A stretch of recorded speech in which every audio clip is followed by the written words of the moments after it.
Hello, little toads. Are you ready for chapter 4 of The Return of the Indian? I'll bet you're long past ready because it's been a long time since I did another chapter. Let's just go straight into it. You'll remember what happened before. Chapter 4 is called The Sweet Taste of Triumph. When Omri came back downstairs with the copy of his story, his brothers were both back from school. Noticing that their parents were fairly gibbering with excitement, they were both pestering loudly to be told what had happened. But, being decent, Omri's mother and father were refusing to spoil his surprise. However, the moment he entered the room, his father turned and pointed to him.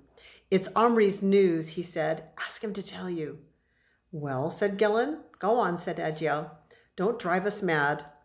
"It's just that I've won a prize," said Omri with the utmost carelessness. "Here, Mum."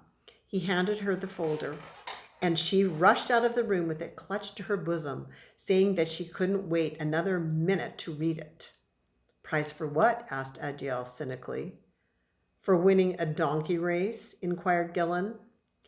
"Nothing much. It was only a story," said Omri. It was such a long time since he had felt this good, he needed to spin it out. "What story?" asked Adiel.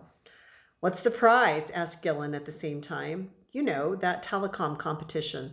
There was an ad on TV. You had to write in for a leaflet from the post office." "Oh, that," said Adiel, and went into the kitchen to get himself something to eat. But Gillen was gazing at him. He paid more attention to ads, and he remembered a detail that Adiel had forgotten.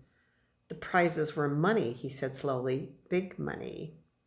Omri grunted non-committally, sat down at the table, and shifted Kitsa, who was still there, onto his lap. "How much?" pressed Gillen. "How much? Did you win? You didn't get first prize." "Yeah." Don't you just love the way that he's just acting so like, who cares about this, driving his brother crazy. Gillen got up. "Not, you haven't won 300 quid. Okay, so quid is just a kind of, like we would say $300, or if we were saying it another way, we'd say $300, right? So these guys, he won 300 pounds, and quid is a way of saying pounds. Like bucks is a way of saying dollars, okay? So you haven't won 300 quid. Adiel's face appeared around the kitchen door, wearing a look of comical amazement. "What? What did you say?" "That was the first prize in each category. I thought about entering myself." Excitement and envy were in Gillen's voice now, making it wobble up and down the register. He turned back to Omri. "Come on, tell us." "Yeah," said Omri again. He felt their eyes on him, and a great gleeful laugh rising in him, like the time Boone had done a tiny, brilliant drawing during Omri's art lesson, and the teacher had seen it and couldn't believe her eyes. She'd thought Omri had done it somehow. This time was even more fun, though, because this time he had. He was sitting watching television some time later when Adiel came in quietly and sat down beside him. "I've read it," he said after a while. His tone had changed completely. "What? Oh, my Indian story." "Yes, your Indian story." There was a pause, and then Adiel, his exam-passing brother, said very sincerely, almost humbly, "It's one of the best stories I've ever read." Omri turned to look at him. "Do you really like it?" he asked eagerly. Whatever rows he might have had with his brothers, and he had them daily, their good opinion mattered.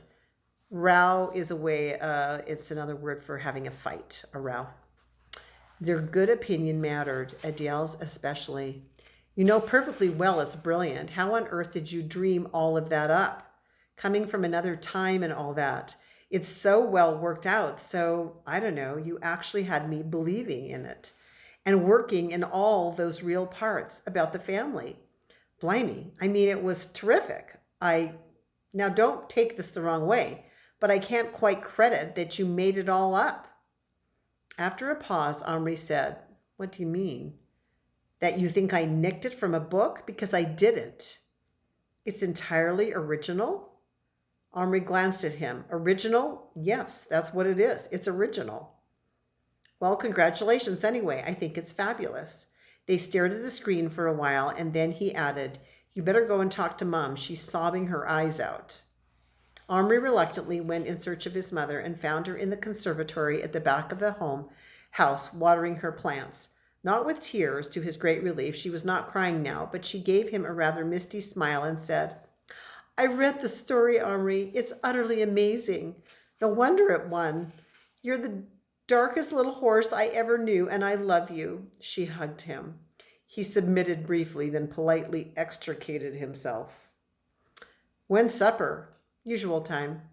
He was just turning to go when he stopped and looked at her again. Something was missing from her general appearance. Then he saw what it was, and his heart missed a beat. Mom, where's the key? Oh, I took it off this morning when I washed my hair. It's in the upstairs bathroom. Omri didn't mean to run, but he couldn't help it. He had to see the key to be sure it wasn't lost. He pelted up the stairs and into his parents' bathroom. The key was there. He saw it as soon as he went in, lying on the ledge beside the basin with its silver chain coiled around it. He picked it up. It was the first time he'd held it for a year. It felt colder and lighter than he remembered. Its twisted top and complicated lock part clicked into place in some memory pattern.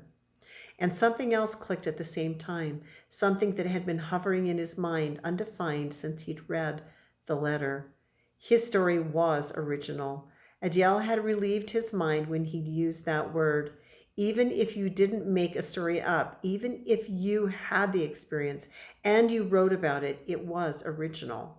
So he hadn't cheated, but the story wasn't only his. It also belonged to the little men, to Little Bear and Boone, and even to Tommy, the World War I soldier. It belonged to Patrick, too, but if Patrick had decided to deny it ever happened, then he'd given up his rights in it. And suddenly Omri realized as he looked at the key that his triumph wouldn't really be complete until he'd shared it.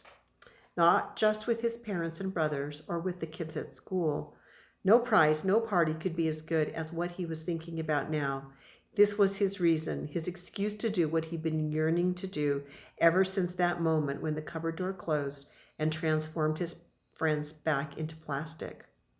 What do you suppose it is he's wanting to do? I think we all know.